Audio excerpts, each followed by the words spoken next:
Salut à toutes et à tous, c'est Siwed et aujourd'hui on se retrouve pour une nouvelle vidéo sur du Alpha Clash Trading Card Game, un nouveau TCG, encore une fois je sais vous allez me détester à force, mais écoutez, qui a été fait sur Kickstarter, celui-ci donc Alpha Clash, qui est basé sur les super-héros, qui est pas forcément un thème que j'apprécie, mais qui en termes de gameplay m'a séduit, je vais pas mentir, surtout techniquement les humains de base, donc les anti-héros en réalité. Je dois admettre qu'ils ont un certain flow, je les aime beaucoup. Mais écoutez, on va commencer du coup la série de vidéos, donc j'ai le petit deck de démarrage pour 2 joueurs ici, des boosters et des promos en plus, et on terminera avec la display, donc là les vidéos elles vont s'enchaîner. Mais bon écoutez, on est parti, donc Alpha Clash Trading Card Game avec d'un côté le deck Hero Magnate pour les Alpha, et les Alpha Hunter, et lui par contre je ne sais plus s'il a un nom particulier ce personnage là, qui sont les Contenders, en gros ce sont les commandants de votre jeu, entre guillemets, hop, sur les côtés ça donne ça, bon là j'ai commencé à le dépioter un peu, pour pouvoir se l'ouvrir, hop, et on est parti du coup, bienvenue à Alpha Clash Trading Card Game. Alors, sautez sur l'occasion en utilisant les deux decks présents dans ce Alpha Clash kit. Chaque carte, chaque kit, pardon, inclut deux decks de 50 cartes prêts à jouer, ainsi que leurs contenders. Attraper un ami. Ah non, jouer avec un ami pour apprendre comment jouer au jeu et commencer à masteriser le jeu, etc. Bon, on a l'habitude. Du coup, on a Magnate et Moxic aussi, donc Epic Cards Included, ok, donc on a des cartes bonus en plus, enfin des cartes épiques en plus. One Clash Kit exclusive AXO card, including in every 2 pin plus 1, et du coup, un à chaque deck contain. Ok, donc apparemment il y a une version spéciale de la carte ici. Il y a une carte bonus qui a une chance sur 10 d'être en Special Chase Foil. Bon, on va voir si on va réussir à la choper, écoutez. Et vous avez les informations légales techniquement de Rising Empire Studio. Et le site de Alpha Clash, bah écoutez, perdons pas plus de temps, moi j'ai plus hâte de voir comment ça se présente, parce que le but là c'est techniquement, ça vous apprend, enfin ça vous jette littéralement pour vous apprendre à jouer au jeu, donc ça a intérêt à être très bien fait, c'est toujours ce qu'il faut, hein, c'est quand un jeu démarre, faut qu'il soit clair, net et précis, etc. Donc écoutez, on a, bon c'est bien emballé en vrai, le présentoir était très joli de toute façon, du coup un Moxie d'un côté, un Magnate de l'autre, en contender, hop, on va voir tout de suite ce qu'il en retourne, tac, voilà. Donc j'ai pas de carte bonus pour l'instant, je sais pas où elles sont précisément, j'aurais re-regardé dans le coffret, on ne sait jamais, mais j'ai pas l'impression non qu'il y ait quoi que ce soit, non. Donc on verra bien, est-ce que c'était les cartes bonus promo que j'avais eu à côté, c'est possible parce que j'ai reçu ça dans un gros carton, on va pas se mentir. Et écoutez, est-ce qu'il y a des ouvertures faciles, je vous en supplie, dites-moi que vous êtes pas des cons et que vous avez des ouvertures faciles. Non, non j'en vois pas, non, non pas ça. Et bah écoutez, on est parti messieurs dames pour galérer. On va s'ouvrir tranquillement les deux decks, les découvrir surtout, hop, tac, voilà, ça c'est bon. Donc le premier est ouvert, enfin j'espère. Ouais, ça devrait être bon. Toujours la partie la plus fastidieuse de l'ouverture, En fait j'aime pas J'avais déjà pris des commentaires qui me demandaient mais pourquoi tu cut pas, etc. Mais ça fait moins authentique. Du coup j'aime pas, bon après vous allez me dire là c'est pour des decks donc on s'en fiche un peu. Mais quand même, j'ai besoin de ce côté authentique et puis bon, c'est toujours marrant de me voir galérer parce que je suis vraiment pas doué comme garçon, on va pas se mentir.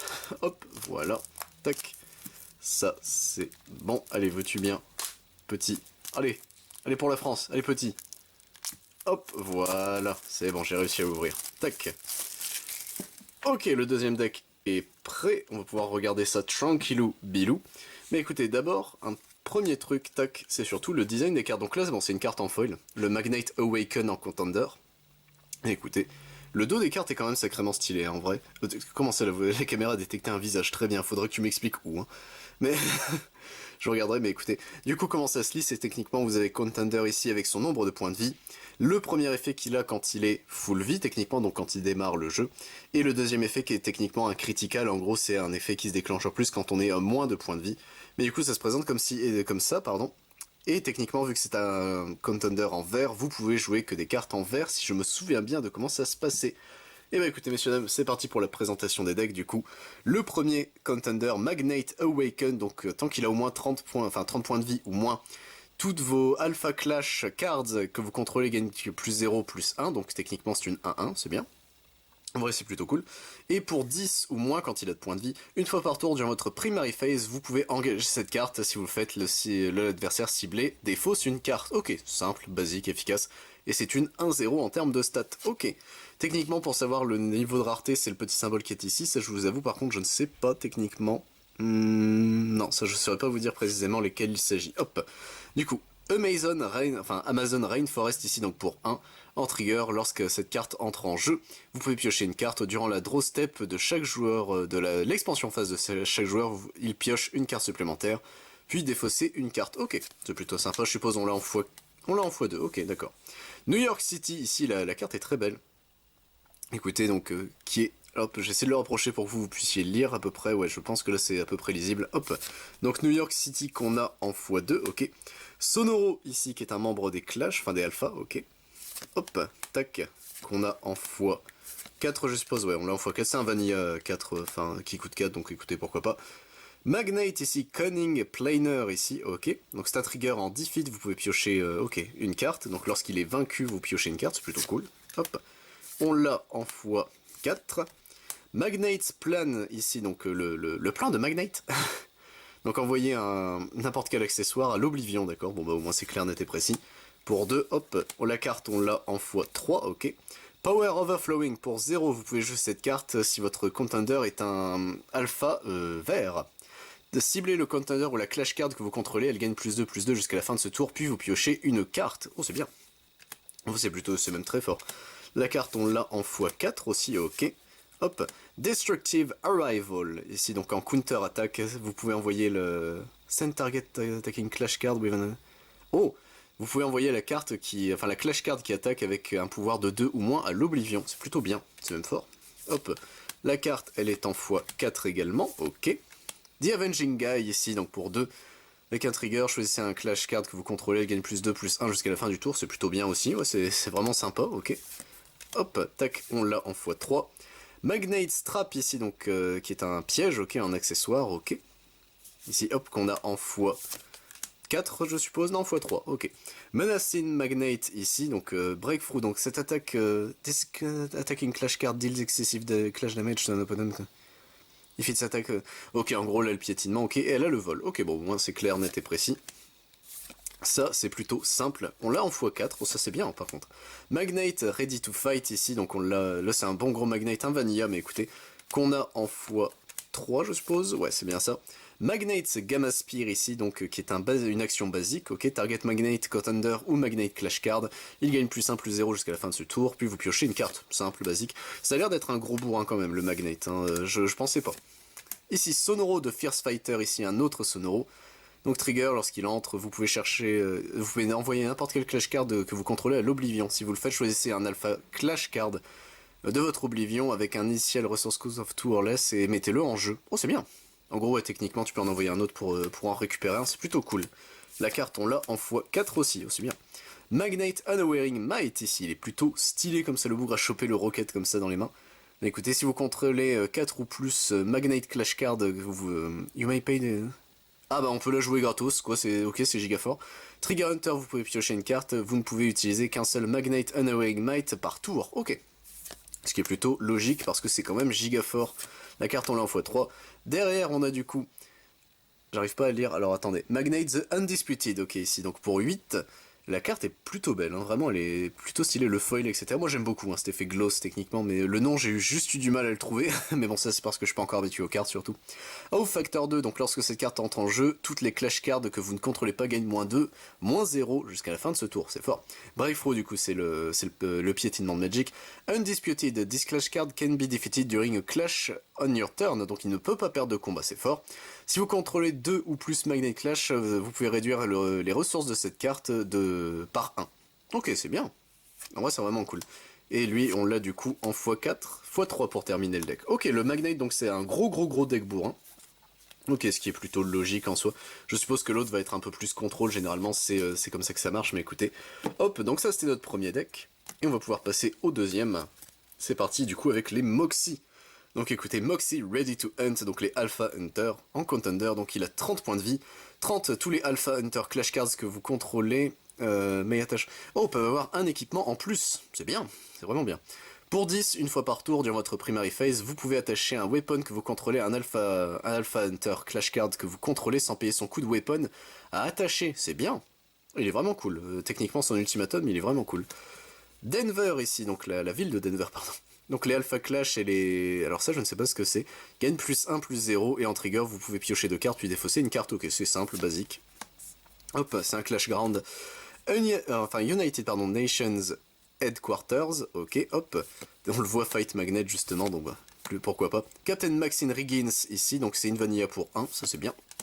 Ça se prend, on l'a en x4 du coup je suppose, ouais c'est bien ça. Moxie Preparing for Battle ici, ok, donc techniquement le Moxie c'est les alpha, enfin c'est techniquement c'est la société je crois si je me souviens bien. Donc elle fait piocher 1 quand elle rentre en jeu, ça se prend, pour un tour 1 c'est plutôt bien, hop. Sergeant Weber ici, on dirait Chris Redfield, c'est terrible, qui est un vanilla, ok. Donc généralement vu que c'est censé être des humains de base, je suppose qu'ils ne vont pas avoir de pouvoir de façon générale. Les lunes, enfin les binoculaires comme on dit, c'est les jumelles. Les jumelles de Webers ici, donc ça coûte 1 attaché, donc 1 noir à attacher. À chaque fois que la clash card qui s'est attachée attaque, vous pouvez engager cette carte. Si vous le faites, regardez les 3 cartes du dessus de votre deck, vous pouvez révéler un accessory ou une clash card avec un initial, enfin un coup de ressource de 2 ou moins parmi elles et en mettre une dans votre main. Le reste est renvoyé en dessous de votre deck dans l'ordre de votre choix. C'est bien. C'est plutôt cool en vrai. Donc la carte elle coûte bon, techniquement 2 pour 1 pour jouer, 2 pour un deuxième pour s'attacher, mais c'était plutôt sympa. Sharpshooter Moxie ici. Donc en counter play, vous pouvez activer ce trap si une clash card est en train d'être jouée quand elle a un coup initial de 2 ou de moins. Envoyez-la dans l'oblivion au lieu qu'elle entre dans le jeu. Bon ça c'est classico, c'est les negate. Du coup qu'on a en x4, ok c'est bien. Incoming Support ici pour 0. Vous pouvez jouer cette carte que si vous avez un contender black. Vous pouvez cibler votre contender ou une clash card, elle gagne +2 jusqu'à la fin de ce tour, puis vous piochez une carte, ça on avait le même chez Magnate. Ok, donc il y a des cartes qui se renvoient l'une à l'autre, c'est plutôt cool, ça permet de bien équilibrer, on va pas se mentir. Moxie Alpha Hunting Specialist ici, donc pour 2. Trigger Hunter, vous pouvez révéler les 3 cartes du dessus de votre deck, si vous le faites, choisissez un Weber ou un Edward Clash Cards, avec un coût initial de 3 ou de moins, et among them into... Ah, et vous pouvez les mettre dans la clash zone engagée, ok c'est bien. Puis mettez le reste dans votre oblivion, ça c'est plutôt classique, ok. Donc on l'a en x4 la Moxie comme ça, ok. Weber à nouveau, Weapons Expert, ok. Hop, qu'on a ici en x3, x4, x3. Colonel Edwards, bah, c'était le seul qu'on n'avait pas encore vu jusque là, donc pour 3 Trigger Hunter, vous pouvez révéler les 5 cartes au-dessus de votre deck, si vous le faites choisissez une weapon parmi les L qui coûtent 3 ou moins, et mettez-la directement dans votre zone d'accessoires, c'est plutôt bien, le reste va en dessous de votre deck. Ok, par contre ils ont des petits culs, hein. Par exemple pour 3 c'est une 1-1, c'est pas élevé du tout, et la carte on l'a en x4. Moxie's Light Power Armor ici, ok, donc 3 joués, 2 pour s'attacher. La carte Clash qui s'est attachée gagne +2 et vole. Si cette carte ne peut être attachée qu'à des Alpha Hunter, ce qui est plutôt logique. Hop, la carte on l'a en x3, ok. Moxie Primed to Clash, donc pour 5. Vous pouvez réduire le coût nécessaire, enfin les ressources nécessaires de 1 pour chaque weapon que vous contrôlez Du coup, 1, 2, 3, 4, 5. Vous pouvez la jouer pour gratuitement, ok c'est fort. En entrée en jeu, vous pouvez envoyer une alpha clash card avec un coût initial de 2 ou moins à l'oblivion. Oh c'est bien, en plus c'est un contre à le deck, bon ça c'est pas gentil. Vous ne pouvez utiliser qu'une seule Moxie Primed to Clash par tour. Ok bon on peut en jouer qu'une seule, ouais c'est par rapport au Magnate qui coûtait 8 je crois. Non bah non il y avait un Magnate qui coûtait 5. Et là il est quand même sacrément stylé. Moxie Fully Loaded, donc pour 8, il a le vol, si vous contrôlez des ou plus unattached, donc des armes qui ne sont pas attachées, vous pouvez réduire leurs ressources de 1. Oh, to play this... Attends, you may reduce Non, c'est pour lui, ok, si on a des weapons qui sont pas attachés, lui on peut lui réduire son coût. Ok, c'est fort. Trigger Hunter, vous pouvez attacher une weapon que vous contrôlez à cette carte sans payer son coût d'attache, c'est fort. Les de ressources cost to activate traps, you control, et les traps coûtent 1 de noir en ressources à payer. C'est gras, il est vraiment fort lui pour le coup, ok, bah je vois la belle bait. Hop, du coup lui on l'a en x3. Et il y a un dernier, Moxie's Heavy Power Armor, ok, donc pour 4. Il coûte 3 attachés, la carte à qui c'est attaché gagne +4 et vol, ok. Trigger Hunter deal 1 damage à un contender, ok c'est gratuit. Si vous contrôlez 3 ou plus Alpha Hunter Clash Cards, cette carte coûte 1 de moins, un noir de moins à attacher. Mais elle ne peut être attachée qu'à des Alpha Hunter, ça on s'en doutait, ok. Et la carte on l'a en x2, et du coup bah c'est la carte, mais en plus on l'a en foil. Donc bah écoutez, tant mieux je suppose. Bah écoutez, pourquoi pas. Min Streak Finishing Blow ici, donc c'est une carte bonus, c'était la carte qui disait en plus derrière. Donc pour 7, dont 4 bleus, ok. Exclusive, vous ne pouvez avoir qu'une seule copie de cette carte, vous ne pouvez contrôler qu'une seule copie de cette carte, ok. Trigger Hunter, mettez un Streak Counter sur chaque Clash Card que vous contrôlez. Puis mettez-les, enfin vous pouvez les détaper techniquement pour chaque si elles ont un coût initial de 3 ou moins. Ah ouais d'accord, c'est gras, c'est giga gras. Trigger, attaque, vous en choisissez un. Piochez une carte ou l'adversaire ciblé se défausse d'une carte. Et bah mon cochon, c'est une très belle carte promo celle-là en plus. Et bah écoutez messieurs dames, c'est tout pour cette vidéo. Hop, j'espère qu'elle vous a plu. Qu'est-ce qu'on peut dire des decks techniquement? C'est surtout, alors le Magnate, c'est du hard control, enfin non pardon, le Moxie c'est du hard control. Non, les alpha tout court c'est du bourrin, on a l'habitude, c'est du bourrinage. Techniquement le Alpha Hunter est vraiment fait son taf, c'est-à-dire qu'il est censé contrer le alpha, mais je suppose que le alpha peut le prendre de vitesse. En fait généralement je pense que ça va donner ça, c'est que si le alpha sort trop vite, le Alpha Hunter va se faire dépasser et n'aura plus assez de gars pour survivre. Mais si le Alpha Hunter arrive à se setup assez rapidement, l'autre ne pourra plus jouer. Donc en vrai, techniquement, c'est censé apprendre... C'est ce qu'il faut faire quand on veut démarrer avec un kit de joueurs, pardon. C'est un qui a un avantage, l'autre qui est censé avoir un répondant, on va dire. Les deux se répondent l'un à l'autre, c'est plutôt bien, c'est bien pensé. La carte promo par contre n'a absolument rien à voir, ça fait un peu bizarre. Pourquoi du bleu alors que tous les autres étaient en noir et en vert? Bon, pourquoi pas, on n'est plus à ça près. Surtout que bon, on a eu la chance de l'avoir en foil, donc on va pas se plaindre. Mais écoutez, sur ce, moi je pense ça peut être bien pour démarrer. Je pense vraiment que c'est un bon produit pour démarrer, à voir après est-ce que le jeu sera populaire, etc. Est-ce que le jeu plaira aussi, c'est bête parce que moi sur le papier il m'avait convaincu. Je testerai avec les amis d'initiative ludique pour voir si vraiment ça me plaît énormément. Ça, comme d'habitude, on verra bien. Mais sur ce, messieurs dames, j'espère que la vidéo vous a plu. Moi, je vous retrouve évidemment pour d'autres vidéos sur du Alpha Clash, avec l'ouverture des 5 boosters, plus des cartes promo, et surtout la display Kickstarter. Hein, tout ça vient du même Kickstarter, si vous posiez la question.